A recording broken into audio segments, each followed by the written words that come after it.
itself, France is not ready to change its mother tongue to English.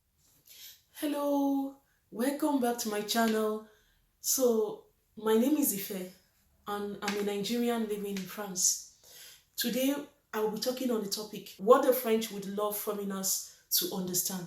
What the French would love foreigners to understand. I mean the French government and the French people in general. What they wish foreigners would understand. Okay, in another video, the video is in French. I talked about what foreigners wish the French would understand. So now it's like the opposite. Now I'm talking about what the government, what the French people wish foreigners would understand. Okay, so I'm also a foreigner, so I'll be using us here, and it's just my own observation. That is my own observation. I've stayed here now. I've lived in France for almost 10 years. So everything I'll be saying here is based on my own observation, personal observation. So for me, I think the first thing they would like us to understand is that they do not owe us anything. The French government does not owe foreigners anything. So I'm saying this because I've seen foreigners here coming. When we come, sometimes we don't really appreciate what the government is doing. Sometimes we tend to abuse it. Sometimes we tend to claim, oh, I'm an African. They came to steal from our land. So everything here even belongs to us. So they should just be giving us everything. They shouldn't complain. And what they are even giving us is not even enough. I've heard this before. And for me, I tend to ask, the questions I ask when people talk like that is, did your great grandfather work here? Was he a French person? Because I feel when you come to another person's country, you can't just come to claim rights, to start claiming everything. Okay, you are a student. Maybe let's assume you came as a student. It's fine, but what they are doing is what they are doing. You can't come here and start claiming everything as if you are a citizen of the country. So I think that is what some people don't understand. And for me, the people that really complain about this are even people who are not working. They are not working and they are receiving free money. Like they have this social money, that they are receiving this money freely, but they are still complaining that it's not enough. And those are the kind of people I usually hear complaining about this, because if you've worked before, if you really work and you see how difficult it is to work and earn money, I feel you would not complain. You would not be saying, oh, this money is not enough. Oh, they came to colonize us. They should give us more. So I think that is the first thing the French government or the French people want foreigners to understand. They do not owe us anything. So if you should come here, if you come to that country, try as much as possible to contribute. Try and take whatever they give us and try to improve your own situation. Now, the second point is this. I have a list here. So that is why I am bending down my head to look at it. Another thing is that the French government and the country itself, France is not ready to change its mother tongue to English. That is another point. Because I have found this so much. I've observed this. Foreigners come here, like Nigerians. They come here, they stay for many years, and they can't even say a statement or say a sentence in French. For me, I feel it's disrespectful. It's disrespectful expecting the French people to understand English. To me, it's just disrespectful. Everybody cannot speak English. Their official language is French. So if maybe at the beginning you don't understand the language at the beginning and it's difficult to understand it, at least make efforts. The French people, they appreciate it a lot. Even if you just say bonjour, salut, they appreciate it when you make efforts. But don't just sit down and think, oh, don't worry, when I go there I will just speak English and they should understand. I think that is really disrespectful. So if you want to really learn this language, you can. It's a matter of taking time. Just take time to study it and learn the language. I think is the least you can do. It is the least you can do, at least to appreciate the people, to appreciate their culture. You can't just continue to live in a particular place and think it's okay to speak English every time. And the worst thing is that some people even go as far as complaining when the French don't understand English. For God's sake, it's their own country. They speak French in their own country. You don't just come and you expect them to understand English and you start complaining when they don't understand. It doesn't make any sense. And they are not ready to change their language. And I don't even want them to change the language because we cannot all be speaking English. French is a beautiful language. So if you want to stay here, try and understand, make efforts. I'm not perfect in the French. I still have my Nigerian accent even when speaking the French, but at least they know it when you're making efforts and they appreciate it. So try and learn the language. Don't just be contented staying without learning the language. Make efforts. Now, the third point I have here is that you can't just be here and expect free things, free money. You can't just be here without contributing to the country. It's difficult, it's not possible. So that is why when you are here, they expect you to work. Even if you are not educated, they expect you at least to go for some training, to start working. Because let me tell you the truth, the money you get, the money they pay you as social or all these things, that money belongs to people who work. It belongs to people who pay tax. And to be honest, when you start working, you know how difficult it is. So that is why they need people who are ready to contribute. They don't even want you to be very educated. Even if you're not educated, go for training, go for some of those things and get something so that at least you can earn something at the end of the month. So they will not continue to give you money at the end of the month. I feel it's sometimes we tend to abuse it. We just feel comfortable. Oh, at the end of the month, I will get this. And we don't even make efforts to improve ourselves, to add to the economy.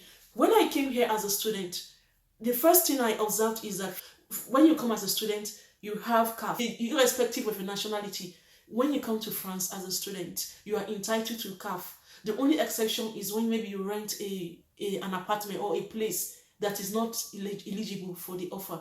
But once you rent a place that is eligible, you have a particular sum at the end of the month. And that sum is to help in paying your rent.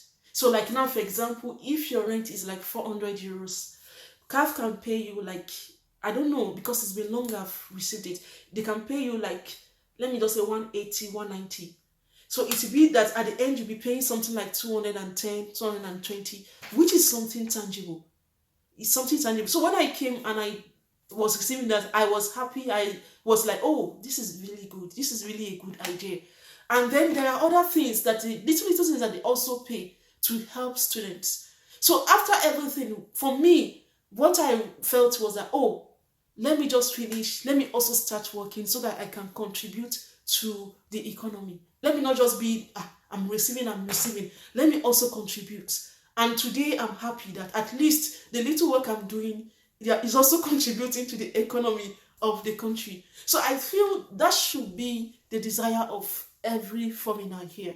Don't just be comfortable. Oh, they are giving me this, they are giving me that. So I will just sit down. I don't mind. It's not right. And that is when you want anything from the administration, they want to see, do you work? How much do you earn? They don't want a burden. They don't want a burden. And I feel it's the same thing. Even in my country, Nigeria, if we had that opportunity, I don't think Nigeria will be helping everybody without just helping people. They would also want people who would contribute to the economy of the country. So it's normal. So when you are here, they expect us to contribute. So our desire should be, okay, as I'm getting this, I would also work to contribute to the economy of the country.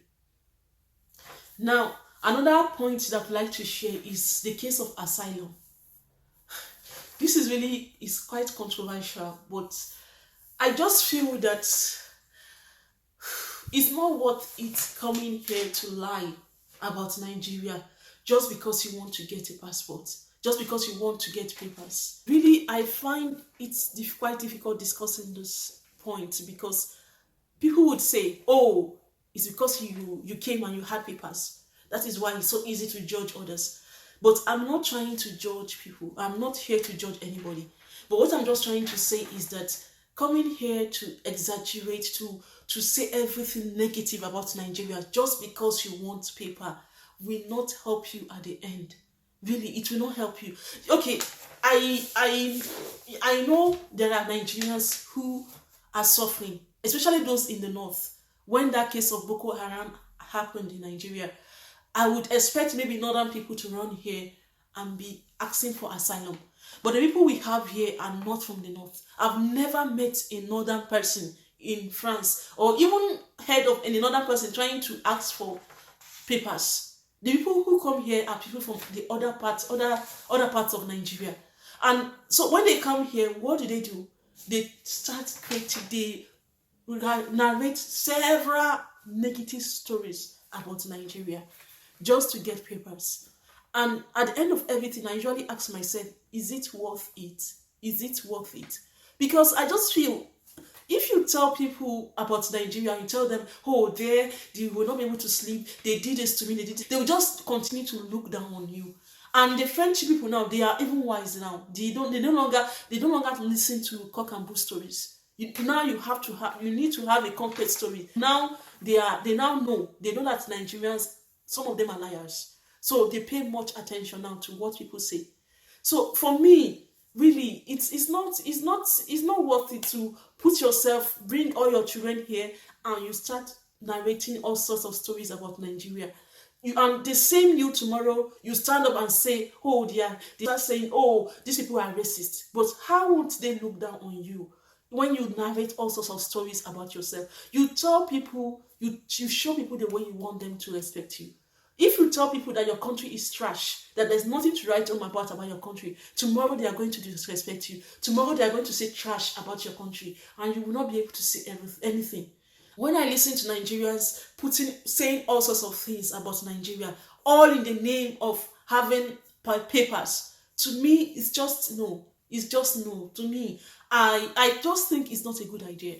I think if you want to ask for asylum, for me, let it be something genuine. But if it has to be with having to lie and having to say things that tomorrow you won't even be proud of, it's not worth it. It's not, your integrity matters no matter what. So that is my own view about this. Like I said, it's quite controversial, but it's just what I feel. I can't see if you after saying all these things about Nigeria, I'm telling you, even if you get a request tomorrow, nobody will respect you. Nobody will respect Nigeria. Nobody will respect you. And for me, you can say, oh, it doesn't matter. After all, it's the papers that matter. But the papers matter, okay, yes. But after then, your integrity also matters. Your integrity matters. So that is just my own point. That's just my own view. And I think the French, they are just trying to, what they are trying to tell foreigners is that, see, when you want to ask for asylum, let it be real. Don't lie. Let it be real. Don't need to lie and say all sorts of things. And then even when you come, don't just come with the hope that you will get the asylum immediately. You might not get it. So just let it be a decision you make on your own, and let it be like, think about it before making the decision to come here and ask for asylum. The last point I would like to talk about is this is another point that is controversial. So it's difficult, but I would like to say it's my own view anyway. It's my personal view. I think the government, the French people, would like us to also understand that it's not everybody that is racist. Okay, it's not everybody that is racist. It's not everyone you see on the street that does not like you. Okay, I'm saying this because like in the other video in French, I try to explain that it's not all foreigners that are in need or are poor. So I feel like saying it here that not everybody is racist in France. And I would like to talk to us as foreigners that maybe it's time we started listening to people more and not just judge them immediately based on their reactions or based on their feelings concerning us. I think it's time we started doing that, because I've just observed that when you try to listen to people and ask them why they've reacted in a certain way, you try to understand them, understand where they are coming from. I'm saying this because I feel that some of us, we tend to react quickly when immediately somebody says something concerning our race, or somebody says something that we feel the person would not have said to another white person. We tend to act immediately. But with time, I've tried to understand that don't just react immediately. I've learned to like take it slowly. Okay, I usually tell someone, I say, okay, don't react. Try to know more.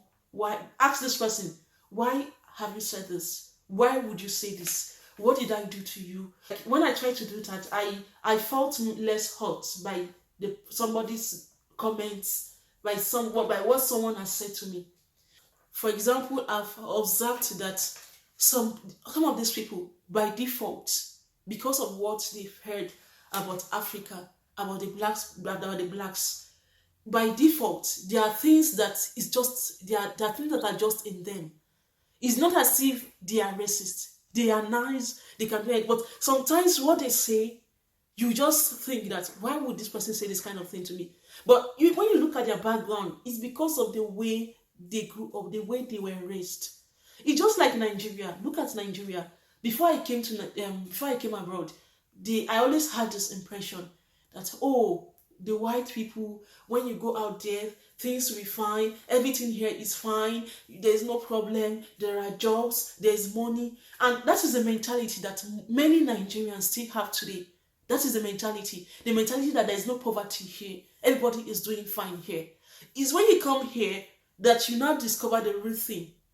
And it's the same thing for these French people. Some of them, they grew up hearing every day that the blacks are this, they are poor, they need your help, they can't live alone without you, they are like this, don't respect them. Some of them, all sorts of stories. They grew up hearing those stories. And you know, when you grow up hearing a particular story, it becomes like a reality to you. And that is how it is for them. So some of them, no matter how close they are to you, some of them, some things that they say sometimes, you just, it's like, why would they say such a thing? But then when you look at their background, you tend to understand that by default, this thing has been instilled. By default, it's there. So to such people, you don't have to react negatively. Immediately, they talk or do some things. In 2015, I went to Nigeria. Just before leaving for Nigeria, there was a particular French couple that I was with. Like I was close to them, and they would invite me to eat with them. They would take me to church because we fellowship at the same church, but the church was quite far. So I would always go with them, and they are elderly, very elderly, but very nice couple. So, and they had a daughter in Cameroon. In Cameroon, the daughter is married to a Cameroonian. So the daughter lived in Cameroon. So this couple, this husband and wife, they are very nice. They treated me like any other person, not even irrespective of my color or anything. They took me as someone, like, treated me well. But when I was leaving for Nigeria, there was another couple that invited us for barbecue. So because it was summer and it was the season. So I went there and I was like, just like normal barbecue, discovering new things, eating, enjoying myself. All of a sudden, the woman, that's the couple, the woman just told me that, oh, Ife, you'll be going to Nigeria. You need to eat, you need to really eat well because you'll be going to Nigeria next week. She told me that in front of everybody. And when she said it, it was just like boom in my heart. To me, I just looked at her. Eat well because she'll be going to Nigeria. As if I was going to suffer in Nigeria. Like, okay, my going to Nigeria was to go and suffer. And I just looked at myself. What would my dad say if he should hear this kind of thing? Because I just looked at myself. I came to France. I didn't even have a scholarship. I was sponsored by my parents. So my parents who sponsored me, for my masters, would they lack anything? Would they lack food? Would it be difficult for them to feed me for just 6 weeks if they could sponsor me for about 2 years to study in France for about 2 years? Would it be difficult for them to feed me for 6 weeks? That was the question I asked myself. And I just looked at the woman. If it was another person, really, I think I would have reacted negatively. And even if it was a young person, I think I would have like talked to the person immediately. But I looked at the woman. Her daughter is married to an African. And this woman she has all through that time, she had never shown me anything like, oh, you're black, I'm treating you like this. No. So I just saw it that what she said was just, it's still part of the default, those things that had been imprinted, those things that the press or the media have told her, have planted into her, that the blacks are like this. So that statement came from the default impression she has about Africans. So that was how I took it. And when I saw it that way, I was no longer hurt. I just took it as that is how they grew up. That was the mentality they grew up with. And I feel that will be the case with some people also. Some people that we meet outside. You know, they say some things, sometimes they react in a certain way. And what I would like to say is that don't just react negatively, like whatever they say, you just stand up and you're angry and you want to try and analyze. Has this person been saying this to me? How has this person treated me all this while? So that you know where the person is coming from. And from there you can ascertain if the person is racist. I hope you like this video. I would encourage you to subscribe to my channel if you would like to know more about my experiences as a Nigerian in France. Thank you for listening to me. See you another time. Bye.